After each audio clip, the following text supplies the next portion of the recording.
What's up, everybody? Welcome to an emotional, god dang it, episode of CoolCat-Mitch, the podcast. The coolest cat and the realest of the realest. I'm an emotional wreck, aka the most entertaining Eagles content creator in the game. Your boy, Missy Miss CoolCat, kind of YouTube representing the Birds. With my guy MK Mitch Kowalski. What is up, guys? What is up? I live streamed the press conference. That was emotional. My God. I knew it was going to happen, but not like this, man. Not after the season we have had. You would think it would have been last year. At least we lost in the Super Bowl. And we went toe to toe with Patrick Mahomes, Travis Kelce. We went toe to toe, bro. And now, after the biggest collapse in my lifetime, the Philadelphia Eagles, going out like this, it just doesn't feel right. It just doesn't feel right with me. It doesn't sit right. But Yeah, he we'll wants to be talk. a fan. He wants to be a family man. Yeah, so let's talk about it. Oh boy. And if we got to, we'll play the whole thing. It'll be difficult, but we'll try to. Um while I set this up and we'll hear the whole thing again, your reaction to the press conference. But before we do, Birds of Broad Street, me, Simone, King DV, Smitty, One Trigger Trade Rock, Philly Notion tonight. We will also react to this emotional press conference. Um, Free agency tracker on Saturday, Sunday around 3 o'clock. I gotta change the time because I gotta do something. Broad Street aftermath. Everything lined up for the free agency for hardcore sports. Hopefully you saw it, Mitch. I did. Anything for hardcore sports We got for Birds you of Broad guys? Street. Yeah, Yep. go ahead. We Yep, got Birds of Birds of Broad Broad. Street. We got Birds of Broad Street. We got Monday Yep, Night Raw, and we got yep. a basketball game. Me and Randy are streaming the Bucks and the Clippers. So a pretty jam-packed night for the network. And yeah, Yeah. So yes, I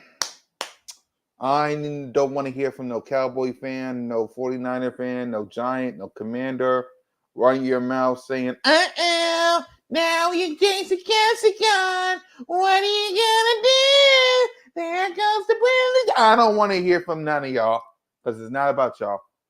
So, Mitch, your reaction, you heard from Jason Kelsey. We'll hear from him again. I'll put it up if I have to hear it. What's your reaction to Jason Kelsey? I live streamed it, dude. Yeah. I was bawling. I was like so emotional there. And at least I was there with people in my chat. We had over 200 people viewed it so far. So I appreciate every single one of you. The views are still going to go up. The fact that I didn't watch it alone helped. It helped. Mm-hmm. So at least I watched everybody. And Randy, yeah, I saw that. I saw that, Yeah. Randy. Way to go. We'll talk about that tonight. Yeah, we'll talk about that tonight. For me, Jason Kelsey, man. I wish I had his jersey on right now for the GOAT. What up, Philly special? I wish I had bought his jersey for the GOAT. I might have to. God, man. There's nobody that gets this city like Jason Kelsey. I'm sorry. There's nobody that gets this city like Jason Kelsey. I'll, it's gonna be emotional. What does I got? Okay, my question to you. My question to you. What will the Philadelphia Eagles do now without Jason Kelsey? Because it's going to be hard to not see my guy, especially week 1 in Brazil. He will not be running out of that tunnel, especially in the link. Your Yeah. reaction to what the Philadelphia Eagles going to do without Jason Kelsey? What It's are going we to be going to do? I don't know. They got to build from this, use it as momentum, and just move forward.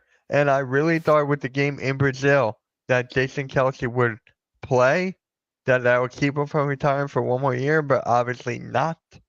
The whole thing with Brazil, it's like we needed our captain there. We needed our go, but now, hey, a new era begins.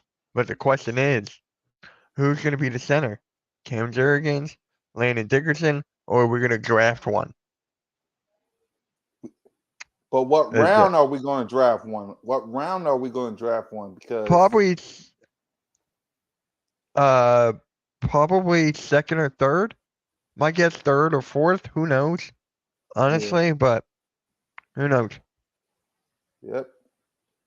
Uh, I'm setting it up so that way we can hear it. So if you hear anything, my bad. I'm just trying to set up so we can watch it one more time. And it's going to be powered by NBC Sports Philadelphia because I ain't getting neither me or Mitch copyrighted. So Uh, let me try to. Oh my God. All right. Let me set it up. There it is. All right.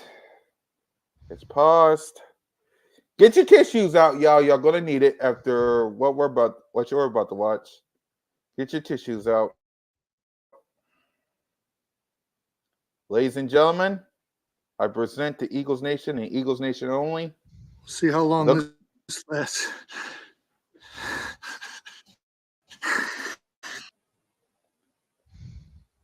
I present, if I can try to get this right, the GOAT, Jason Kelsey.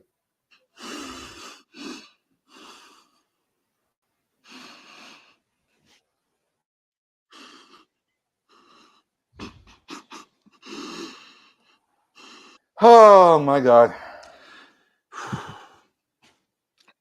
Not a good start. There you go.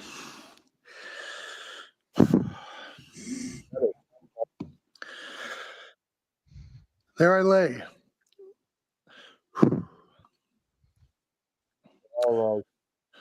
Oh, hey, Lucas. hey, look good.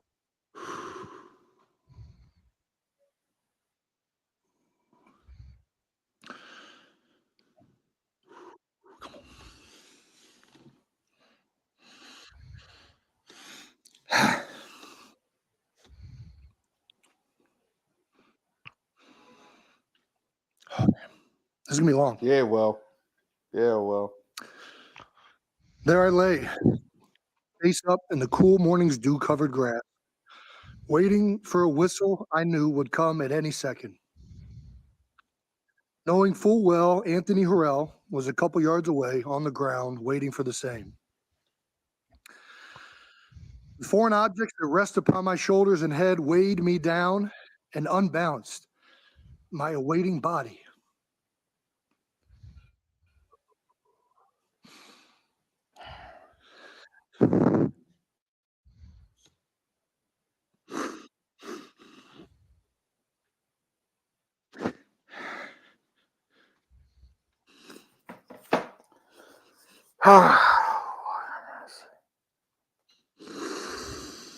Get them likes up, y'all, for Jason Kelsey. Get them likes up for Jason Kelsey. Get them subscribers up. Get all that up for the GOAT. That's the GOAT.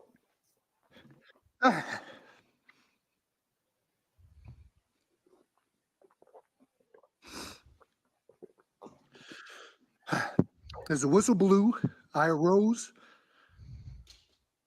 turned all in one motion, and ran at my teammate.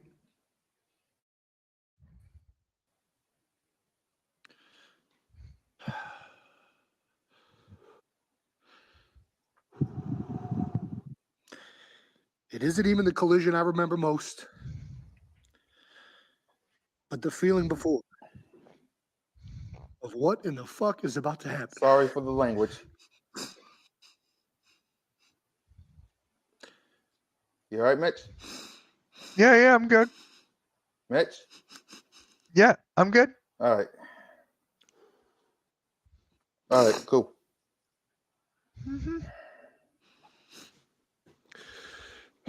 How is it going to feel?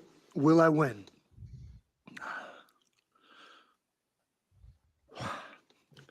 Whenever I smell the clippings of a freshly mowed grass, I am brought back to this day.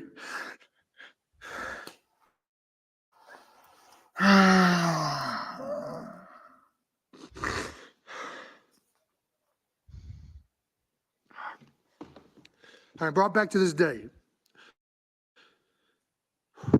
12 years old.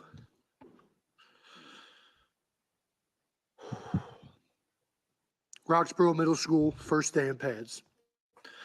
I've been asked many times, why did I choose football? What drew me to the game? And I never have an answer that gets it right. The best way I can explain it is what draws you to your favorite song, your favorite book. It's what it makes you feel. The seriousness of it, the intensity of it. Stepping on the field was the most I felt.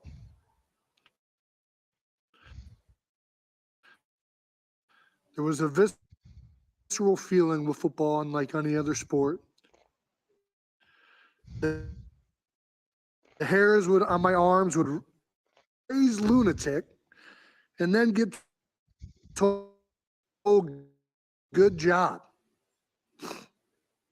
I loved football, whether it was in my backyard,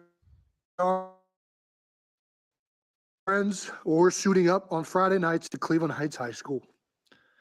I loved everything about it.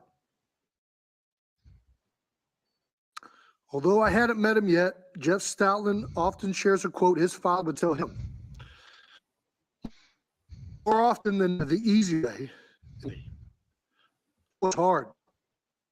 Much harder than any sport I had ever played, physically and mentally. Other sports, I was bigger, faster, stronger than ever.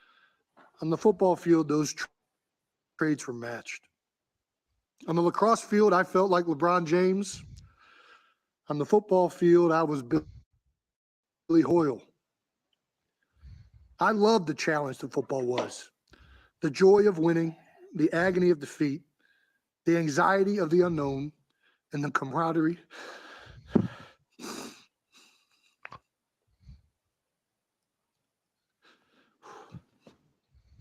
of my teammates. I'd like to thank my high school football coaches, Mike Jones, Damian Creel, Kahari Hicks, and Gary Robolewski. Coach Robo, you know who you are. My hockey coaches, Kurt Gunther, Steve Bogus, and Eddie Babcox, and my lacrosse coaches, Felipe Quintana and Ben Beckman. I'd also like to thank my band teacher, Brett Baker. All of you taught me countless lessons and put up with a very young, rambunctious kid that was full of immaturity, stupidity, and cockiness. I would without question not be where I am today without your efforts with me and the countless other children you served in my brother and I's hometown, Cleveland Heights. From Cleveland Heights, I entered the University of Cincinnati as a walk-on. As a linebacker, I had no idea what to expect, but scenes from Rudy would often race in my mind. It became apparent immediately that walk-ons would have to fight harder for their opportunities than the rest of the team. I had no stars, no investment from the team or the coaches. I'd have to earn everything, and that's good because I had no clue what hard work was yet. Knowing that I had to earn my respect every day made me committed like never before. In my first college weightlifting session, graduate assistant Jordan Roth put me through the hardest weightlifting session I had ever been through. At the end of it, he said, if I could walk around the perimeter of the weight room holding my hands above my head, I could leave. And if I couldn't hold my hands above my head, I'd have to stay and clean the whole weight room. That entire year, I found out later that cleaning the weight room was something I would get used to. That entire year I consider a blessing. D'Antonio ran a tough program. The weight room was even tougher, and I redefined in my mind what working hard actually was. They pushed me into areas of fatigue I didn't know I had, and for that experience, I am forever grateful to all of them. After redshirting my first year, Mark D'Antonio left Cincinnati for Michigan State, and we hired up-and-coming head coach from Central Michigan, Brian Kelly. This turned out to be the biggest turning point in my career. Not because of Brian. He was great, and we enjoyed tremendous success together. But because he brought with him strength coach Paul Longo.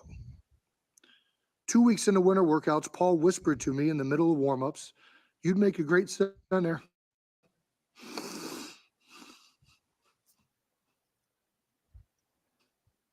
Yep. It will I rock. shrugged it off. Offensive line, never in a million years did I think I'd play that position. Paul was different. As opposed to working guys into the ground, his motto was work smarter, not harder. His main goal was to improve us as athletes and make us stronger, faster, more explosive. He didn't care about anything else. Once during a conditioning drill, I saw a teammate struggling to keep up during a run, so I slowed down to encourage him. And he yelled at me. He said, "You run this exercise the best you can. Lead from the front. It's my job to take care of the back."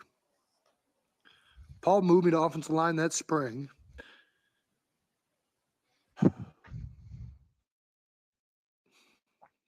And it ended up being the single greatest move that ever happened to me as a football player. There are too many people to thank for my times at Cincinnati, so I'd like to limit it to coaches Paul Longo, Jeff Quinn, Brian Kelly, Mark D'Antonio, strength coaches Tim Swanger, Dave Andrews, Coach Kerry Combs, Coach Butch Jones, as well as athletic trainer Bob Mangine and orthopedic doctor Angelo Colosimo. Of course, all of my teammates and friends, university support staff, all of you made my time there something I wouldn't trade for the world. Some of the most enjoyable years of my life. After my senior year ended, it became apparent the NFL would be an opportunity, although few teams had interest in a lineman that weighed 280 pounds. Lucky for me, the Eagles had just hired Howard Mudd, a legendary coach who valued offensive linemen for their athleticism more than their size. Having watched and emulated Jeff Saturday in my own game, it all felt too perfect when the Eagles selected me in the 6th round. Immediately after being drafted, my agent, Jason Bernstein, said, "You have no idea how perfect this is. You're going to fit in great."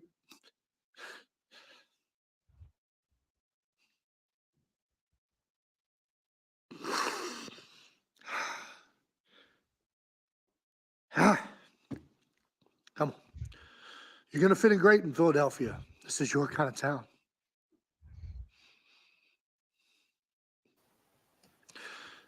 13 seasons in Philadelphia. And I look back on a career filled with ups and downs.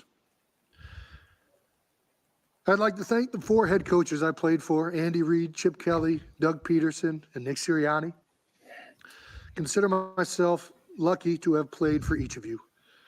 I'd like to thank Jeffrey Lurie for his dedication to building an organization that values its employees as people and gives them the resources necessary to thrive. I've only had one boss, so I don't know much to compare to. Hello? But Jeffrey always made it a point to show his appreciation and love for his players on and, more importantly, off the field. I'd like to thank Howie Roseman for drafting me and for always working hard to improve our team, even from the other side of the building that one year. Whether it be coaches, players, salary cap, or the numerous other things you control, you work Aaron, what is tirelessly and good? calculatedly to improve this organization. I'd like to thank Big Dom DeSandro, truly the life force of this organization. Big Dom. No one gives more time and energy to this team. At the drop of a hat, Dom is by your side. My family and I give our sincerest thank yous for always treating us with dignity and assistance. There are so many teammates, coaches, support staff, trainers, equipment, cafeteria workers. You guys have no idea the amount of people in this building it takes to assist our players and me. I'd like to thank you all by name, but we'd be here far too long for anyone to continue listening. So instead, I will share memories, if that's all right with you all. When I look back down the road, I'm sure there are things I will forget, but these are some of the things I'm sure I won't. I won't forget the call I got from Andy Reid on draft day and my father rushing into the room. Really, platform? You saw my tweet? With tears streaming down his Yeah, face really? as his son's dreams had just been realized. It had just been announced on TV I had been drafted by the Philadelphia Eagles. Hold on, let me pause this for a moment. And I won't You see what I mean? This is a moment for Jason Kelsey and a 49er fan running his mouth on Twitter. And did y'all see Cole talking about the the tush push? They Well, hate Cole us so. said, yeah, Cole was in Go my ahead. chat. He said mad respect for Jason Kelsey. He gave Jason Kelsey his respect. So Yeah, that's all I can say So about Snoop- Cole. right. It's just I saw it on Twitter talking about the brotherly shove, though. That's what I'm saying. Yeah. I know what he meant. Yep. So back to the GOAT. Back to the GOAT. forget 2 years later, that same man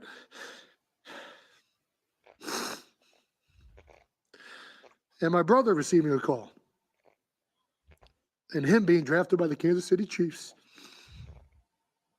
This time, the tears streaming down both my father and I's face as my brother had just realized his own.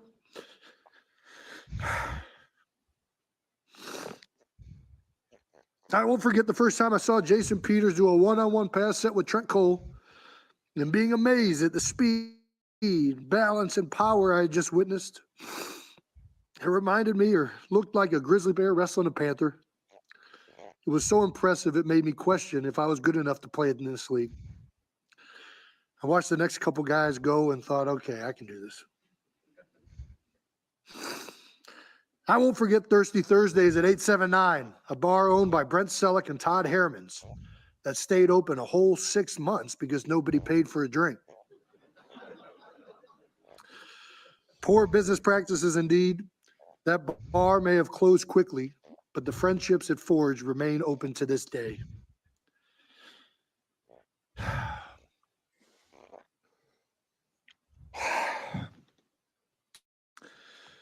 I won't forget my second training camp, walking downstairs in my Lehigh dorm to paramedics rushing in and Coach Dave Culley's look on his face.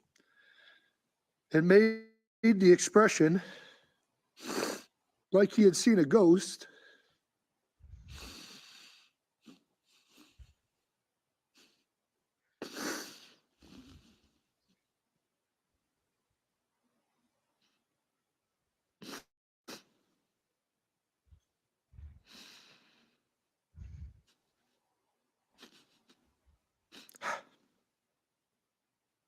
A whole lot clearer. I asked if I could help. And he said, no, just go to practice. Come on. We would find out later at practice that Garrett Reed had passed away.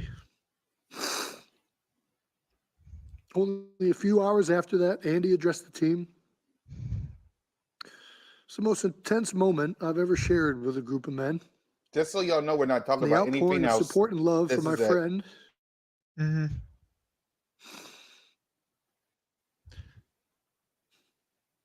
And the Reed family at the funeral soon after was truly remarkable.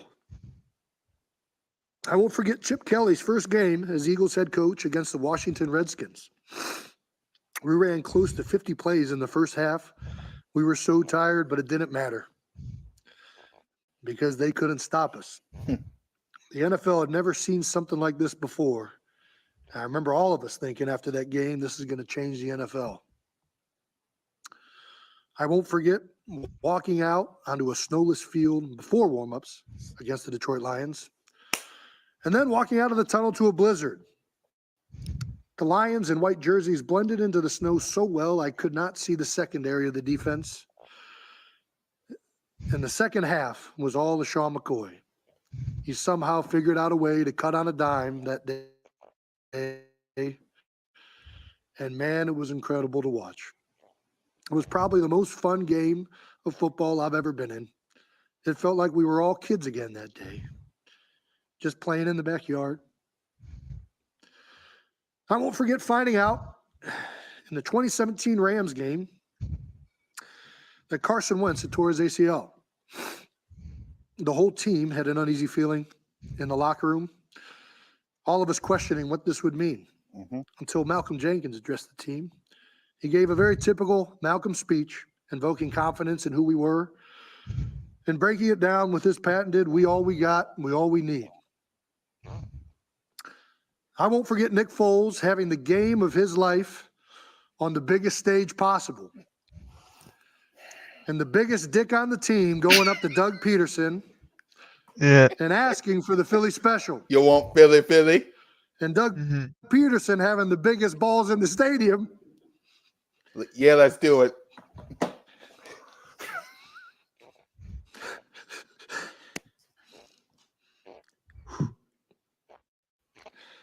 To say, yeah, let's do it.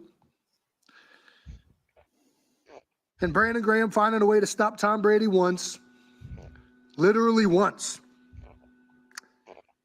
And the way the ball hung in the air on that last Hail Mary and how it felt like an eternity. Just looking, no sound registering, completely engulfed in the moment. When it finally landed, running onto the field, looking for a flag, anything that would mean it was over. We had done it. I won't forget the parade and what it meant to the city of Philadelphia. The joy it brought our community and the closure it gave to so many.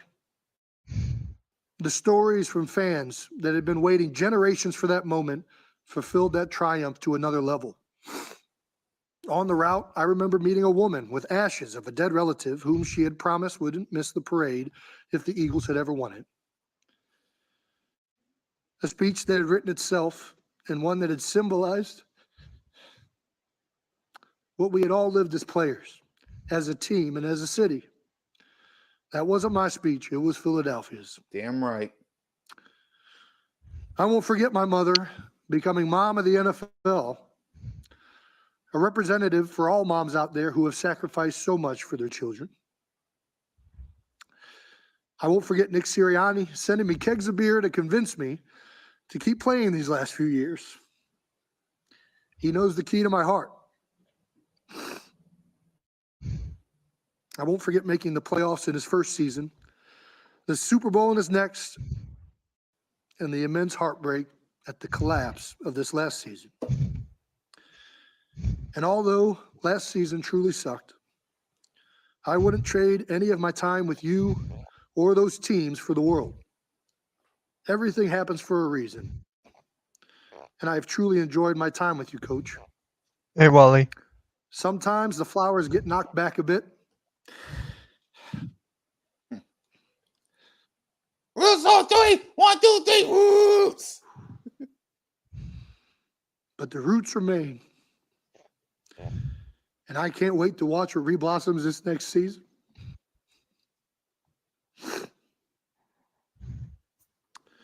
I won't forget falling short to the Chiefs. That one was a gut punch to me right there. That part right there. Yeah. This is where it's going to go off the rails.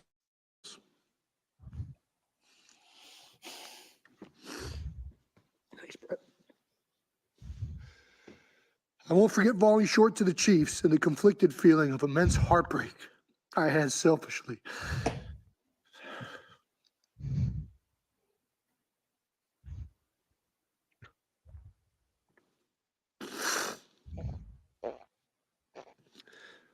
For myself and for my teammates. And at the same time, the amount of pride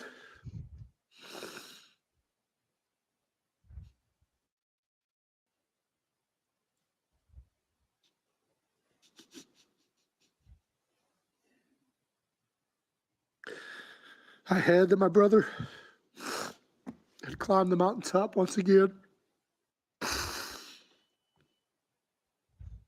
We have a small family.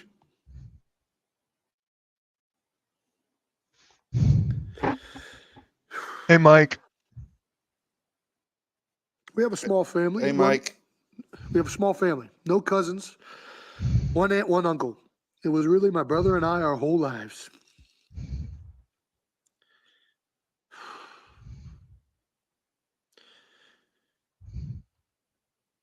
We did almost everything together.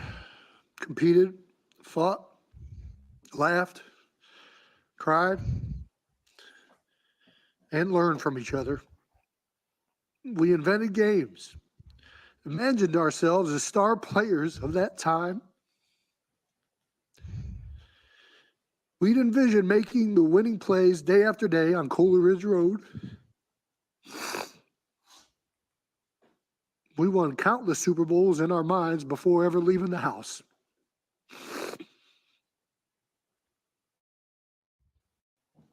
And when we weren't playing, we were at the other one's games, but seated in a lawn chair or a bench, a Capri Sun in our hand that Mom had packed, cheering during the game, and waiting outside afterward to celebrate a victory together or offer encouragement after a defeat. There is no chance I'd be here without the bond Travis and I share. It made me stronger, tougher, smarter, and taught me the values of cooperation, loyalty, patience, and understanding.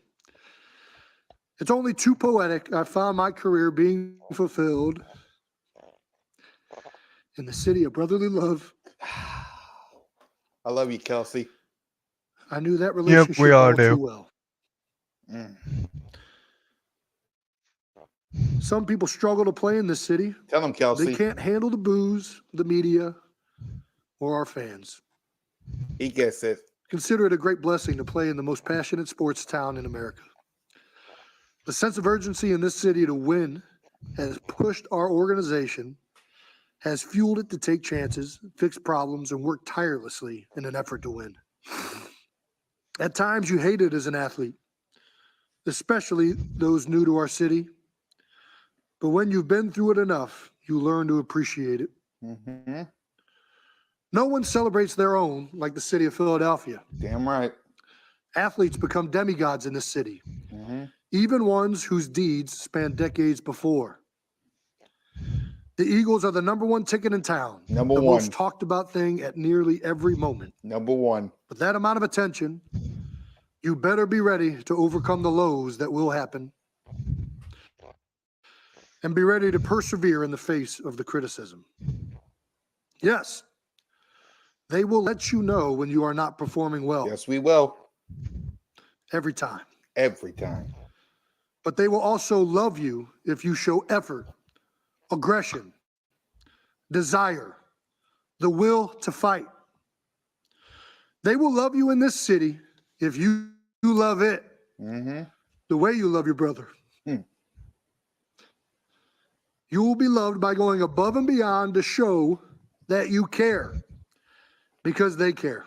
Pay attention, y'all. They've been caring for generations in this town about this team, and they aren't about to accept a bunch of excuses and soft-ass nonsense representing the name on the front of the jersey, something they've invested their entire lives in. If you don't like what the fans and media are saying as a player, it's very easy. Love them, treat them like your brothers, and go out and play your balls off. Wear your heart on your sleeve, and I guarantee you change those narratives. I remember seeing Zach Ertz shy away from a block one game against Vontaze Burfict in the Cincinnati Bengals. Rightfully so, the fans ripped him apart, crushing him for doing it. The next week, the first catch I saw Zach Ertz snag, he ran after the catch like I had never seen. It took 3 guys to bring him down, and I heard the link erupt with cheers for his effort. Damn right. Today, you won't find a single Philadelphian with a bad word to say about Zach Ertz and the legacy he left behind. As players, you write the narratives. The fans and media, for the most part, it's occasionally different, only write what you give them. If you go above and beyond in this city, you will be rewarded beyond your wildest dreams. I saw firsthand the wrath of the Eagles fans in the 2016 Eagles season. And rightfully so, I had an awful start to that season where I was often overpowered, had many holding penalties that cost our team, and looked like one of the worst centers in the league. I was wanted out of town by nearly everyone. And it wasn't just the fans that wanted me to gone. It was nearly everyone in this organization. That offseason, I heard trade rumors galore and speculation I'd be cut. I imagine if the Eagles had received a trade offer for a brand new set of washing machines, they may have pulled the trigger. Hell, if I was in charge, I would have pulled the trigger. There's only one person in this building who still wanted me, and it's he who I have to thank most for the career I've had. Stoutland University, baby. That's Jeff Stoutland.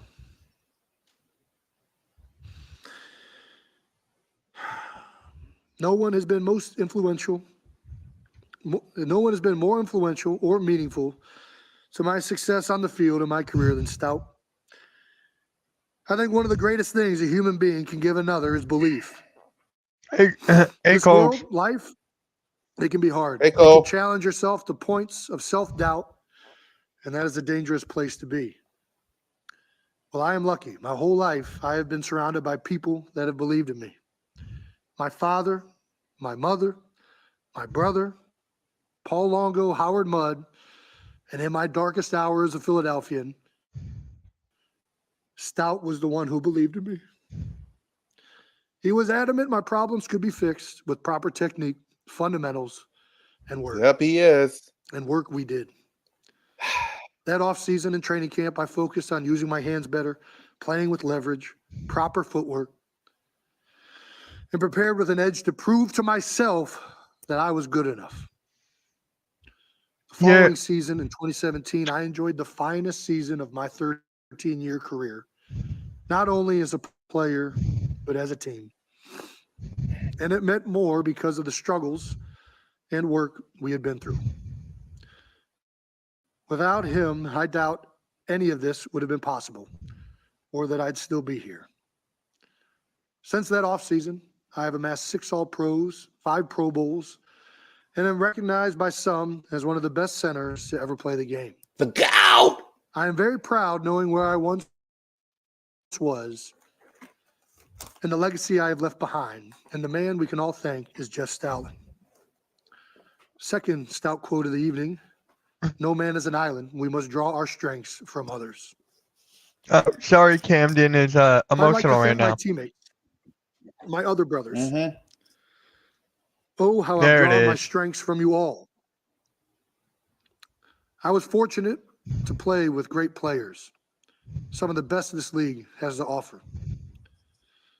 But it was really off the field, just sitting in the cafeteria with my teammates, breaking bread and talking about life, that were some of the most meaningful times I spent in my career. The NFL is truly like no other place, and at the same time, represents America as a whole like no other. Fat offensive linemen from Cleveland play on the same field as skinny wide receivers from Louisiana. Goat. And kickers from Chicago. Tight ends from Stanford play next to tackles from Kilgore Community College. Defensive ends from inner city Detroit play next to defensive tackles from Yazoo City, Mississippi. 6'9" Jordan Mailata plays the same sport as 4'8" Darren Sproles. The melting pot of geographic location, economic background, race, body type, personality, and athletic traits of an NFL locker room is truly remarkable. And we all rely on each other and respect one another and each of our differences because we know we're stronger together. I will always cherish this brotherhood, the relationships it fostered, and how unique an experience it has been to enjoy the field with you all. Coming to work every day with a group of men who were driven to be the best in the world at what they do is an environment that will surely be hard to replicate. I won't forget the Eagles' Christmas party in 2014 and heading out afterwards with a bunch of my teammates to Buffalo Billiards, where my life would change forever. That night, I'd meet my future wife.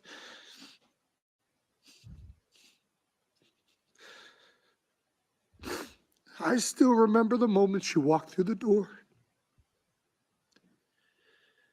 The first instance is burned in my retina. It was like she glided through the opening, an aura around her. Hey, Blaze. Then she started talking, Hey, Blaze. and I thought, man, is this what love feels like? She was beautiful and smart, serious, yet playful. I knew it right away. I think it's no coincidence I have enjoyed my best years of my career with Kylie by my side. Every accolade I have ever received has come with her in my life. She has brought the best out of me through love, devotion, support, honesty, intelligence, and of course, the swift kick in the ass from time to time. She has also given me 3 beautiful girls and a life that increasingly brings me more fulfillment off the field than it does on. We've had a great run, Kai. I am a product of my upbringing.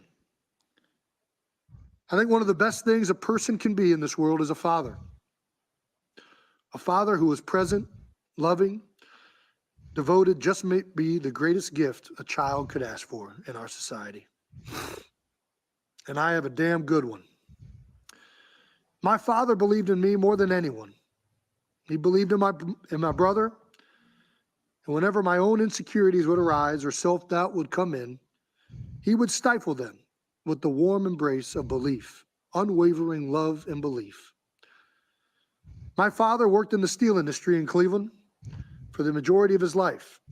I remember him taking me into a plant one time and standing in awe of the molten steel and watching a giant ladle containing a bunch of it hover over our heads just feet away.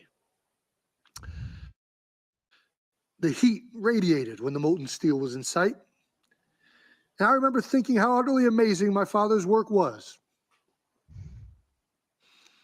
He was the man and continues to be the man and father I strive to be.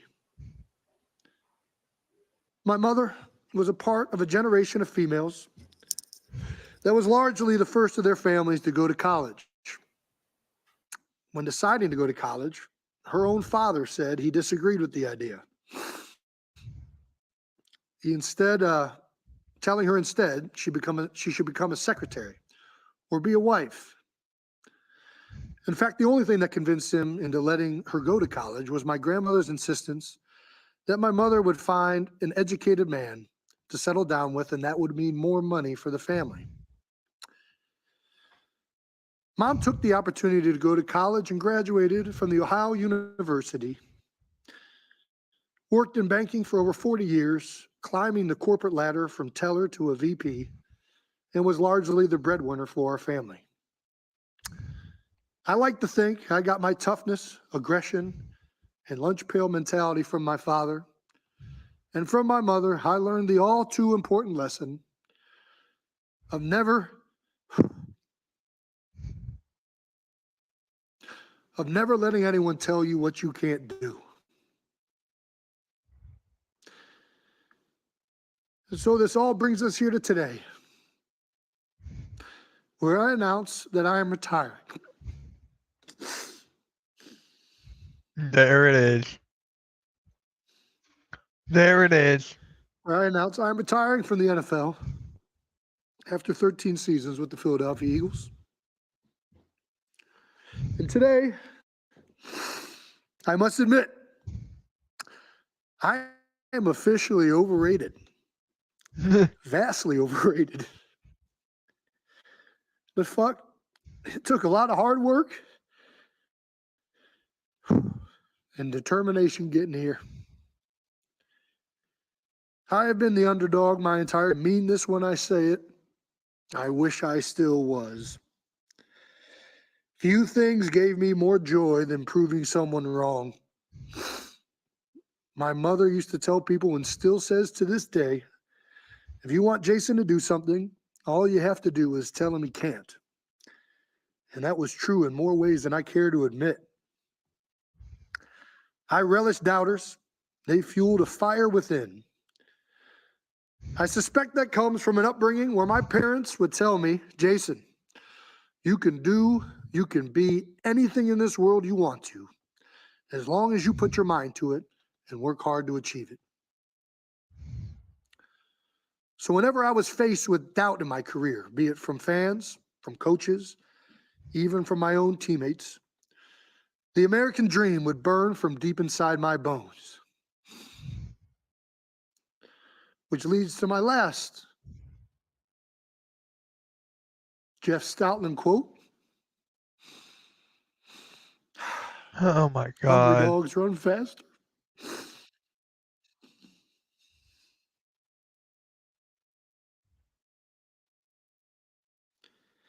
Thank you, Philadelphia.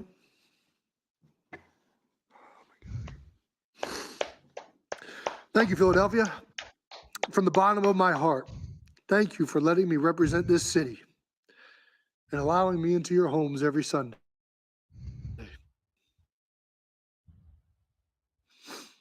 Growing up,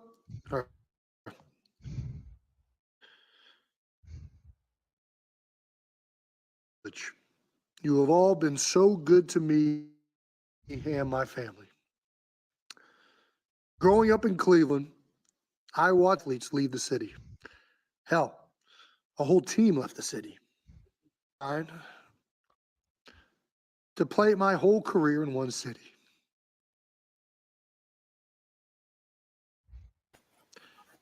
And I couldn't have dreamt a better one and a better fit if I tried. I don't know what's next, but I look forward to the new challenges and opportunities that await.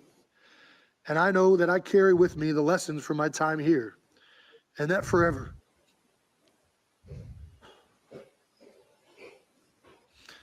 And that forever we shall all share the bond of being Philadelphians.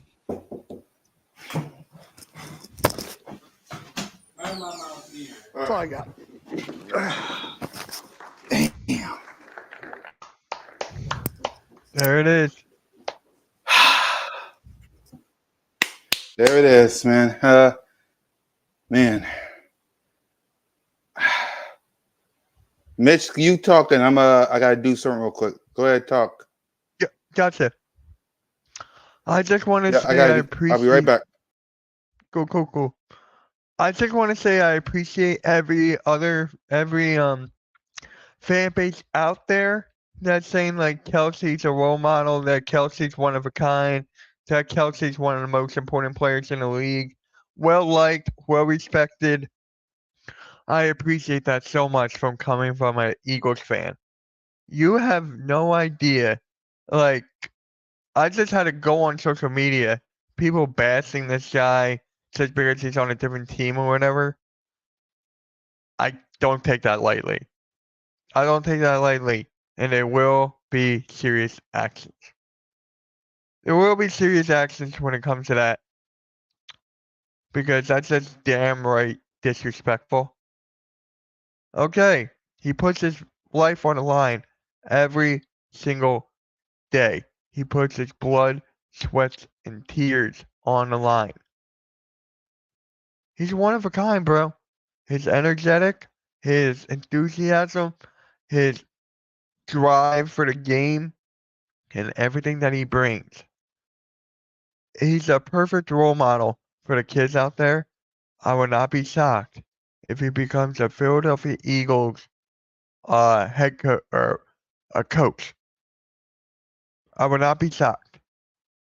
It's going to be sooner rather than later. to the people out there that are just saying like, it's not my team, why do I care? You're not a caring person. What are you talking about?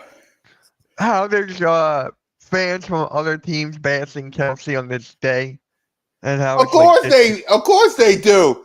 It's like they don't want Eagle fans to be happy. They don't want Eagle fans to celebrate. They only care about the fact that we're miserable, that we don't gonna have Kelsey, we're not gonna have BG or Fletch, that we're gonna have new coordinators, that Jalen freaking Hicks is gonna regress. That's all they care about. yeah. That's all they care about. For me, Kelsey, I love you. I respect you and Kai. Thank you for all y'all done. There won't be another Kelsey center like you. They won't. They won't. There won't. I'm sorry. And Cam Jurgen, Cam, you got a lot to work on. You got a lot to deal with because you got the weight of a goat on your shoulder. Yeah. Like Cam Jurgen, I don't know if it's Cam or Leonard Dickerson, whichever one, but you got the weight of the GOAT on your shoulder. Let's see if you handle it. But apparently, Brandon Graham is coming back. Apparently BG is coming back. Apparently, I gotta see if that's true or not. Yeah, let me know, because if that happens, hey, we get to keep a Michigan player for another year. That's true. Woohoo. Yeah, I don't see anything about Brandon Graham. Y'all let me know in the chat if that's true or not, because I didn't hear Wait, nothing. hold on, I got something. What's up? Oh, never mind. It's about the Chiefs. Never mind. Yeah. At the end of the day, there won't be another GOAT like Jason Kelsey. And if he's the GOAT, y'all. Kane, Fletcher Cox is going to retire. It looks like. Fletcher Cox looks like he's going to retire. I don't know if that's true or not, but we got to see. He said he's coming back for year 15 after the Bucks game, so I don't know. If you talk about Brandon Graham, we'll see. It's almost free agency. And speaking of free agency, next episode of CoolCat-Mitch, we will talk free agency. I just want to celebrate the GOAT. I just want to celebrate. So agreed. Yeah. So yeah. Agreed. Yeah. So guys, listen. Birds of Broad Street, we're going to continue on to celebrate the GOAT. We're going to give before we go, what's your favorite memory of Jason Kelsey? The Super Bowl speech. Yeah, mine too. Yep. Mine too. So guys, listen. We got a lot of stuff on CoolCat-Mitch coming up. Hardcore Sports. Don't forget Birds of Broad Street. Tonight we're going to celebrate the GOAT, Jason Kelsey, for MK Mitch Kowalski and your boy, Fly Eagles Fly, Go Birds, and Jason Kelsey. You're the GOAT. You are the GOAT. Thank you, Kelsey. Fly Eagles Fly and Go Birds.